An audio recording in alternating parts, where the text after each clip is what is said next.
네, 한반도에서 6.25 전쟁을 마주한 외국인 선교사들의 마음은 어땠을까요? 이 선교사들은 반공주의자였지만 전쟁을 선악의 싸움으로만 볼 수는 없었습니다. 주교회의 민족화해위원회 총무 강주석 신부는 이에 대한 연구로 북한학 박사 학위를 받았는데요. 70년 전 선교사들의 마음을 들여다보겠습니다. 미국 메리놀회 소속으로 한국에 파견됐던 패트릭 클리어리 신부. 클리어리 신부는 6.25 전쟁 초기였던 1950년 10월 말 북진하는 유엔군을 따라 38선 이북 지역을 방문할 기회를 얻게 됩니다.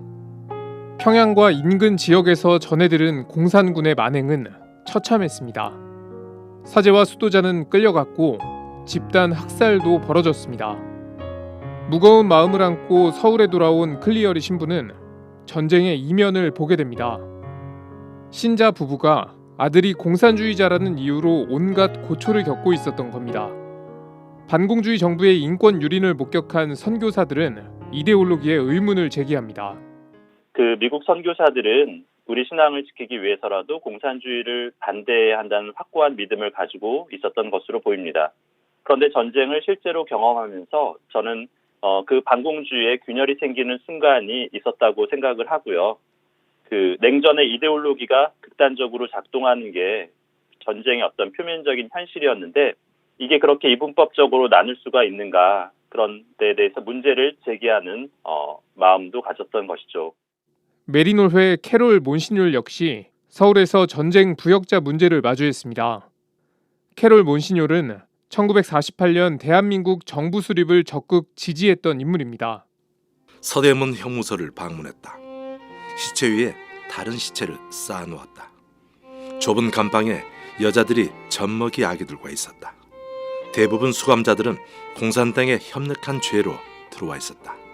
많은 사람이 아직 재판을 받지 못했다. 나는 형무소 상황에 대해 항의하기 위해 이승만 대통령을 만나기로 결심했다. 캐롤 몬시뇰의 일기엔 형무소에서 정기적으로 대규모 처형이 이뤄졌다는 기록이 있습니다. 캐롤 몬시뇰은 의문에 빠집니다. 가톨릭 교회를 박해한 공산군은 악하고 참혹하게 인권을 유린한 남한 정부는 선한 건가? 캐롤 몬시뇰은 전세가 위태로운 상황에서도 한국 입국을 서둘렀습니다. 전장에서 종교인의 역할을 수행하려고 했던 거죠.